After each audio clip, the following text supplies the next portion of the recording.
Hey there, how's it going everybody? Welcome back, Plant Abundance here. Before I jump into today's video, I just want to thank everybody out there who sent over some love on my previous video celebrating 3 years as a YouTube creator. Y'all hit me right here, really fired me up. I'm good to go now for another 3 years, no problem. So thank you guys, I really do appreciate that. All the feedback, the kind messages, it means a lot to me. So without further ado, let's jump into today's video. I got quite a bit hodgepodge video that I'm going to be sharing with you today. A lot going on. I guess we might as well start right here with the Blackjack fig and the brown turkey fig. As you can see, I'm going to keep updating you on these trees. A lot of you followed along for the pruning video that I had done earlier in the year.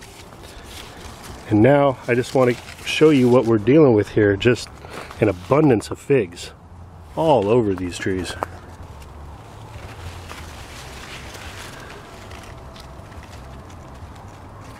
And already the tree is over 6 feet tall in some areas. It's going to continue to keep shooting up. You can see how much the Florida King peach tree has grown just in the last month. It's gotten enormous. I need to do some pruning before we get into the really hot weather with the upcoming summer.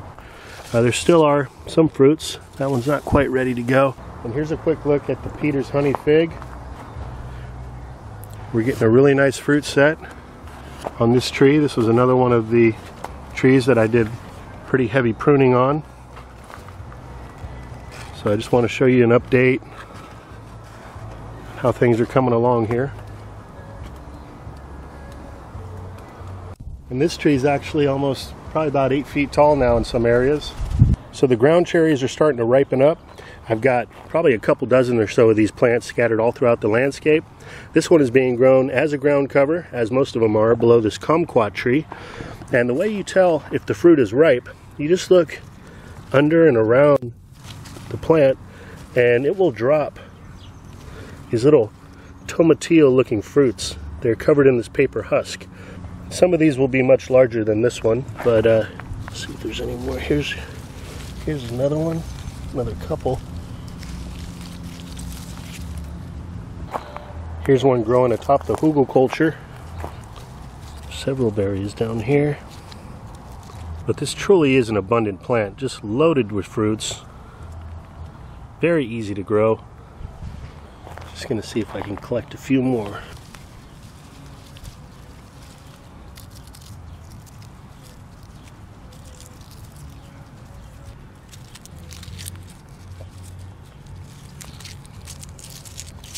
But we're still very early in the season. These will continue to get much larger and produce plenty more fruits. I'll open one of these up and show you what they look like.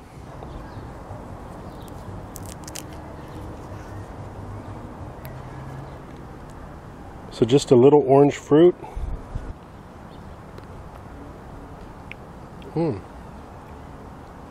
Sweet, a little bit tart. Tastes like a blend between a tomato and a pineapple.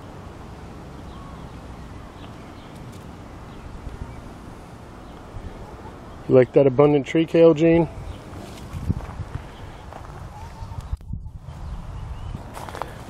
Quick update on the barrage chop and drop that I had made a video on about 5 days ago. I just want to show you how quick this stuff breaks down. It breaks down almost as fast as comfrey, if you're familiar with that. And one other thing I'll mention is you don't want to chop and drop the barrage once it's already gone to seed. Of course, that way you'd be really proliferating the plant wherever you chopped and dropped it.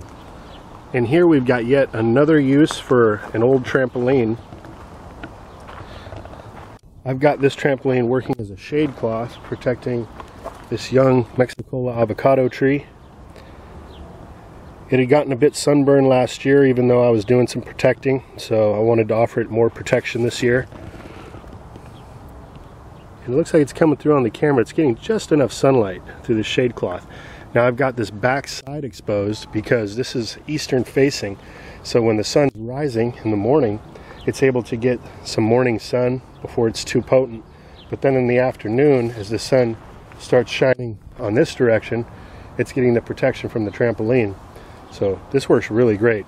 You could also throw a trampoline like this over a hoop house once you take your greenhouse plastic off of it, or you could put it over a hog panel like this one here. And here's the chayote.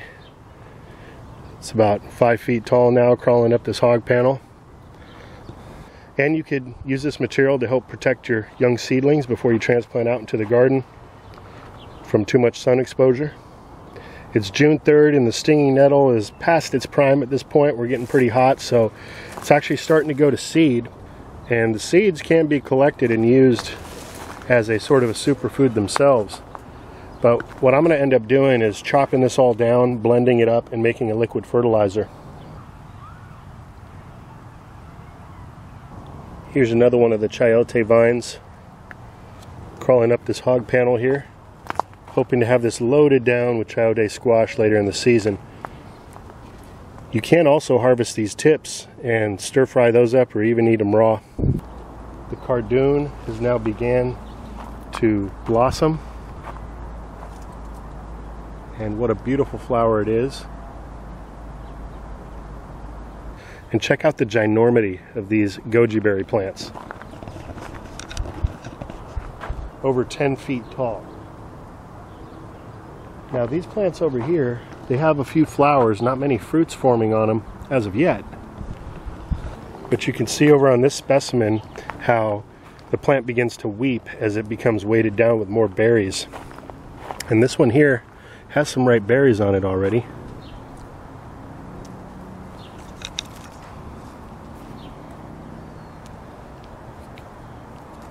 Most of them are still very small. I'll give them a little bit more time, but I really like to eat these as they come online. Try to get them before the birds.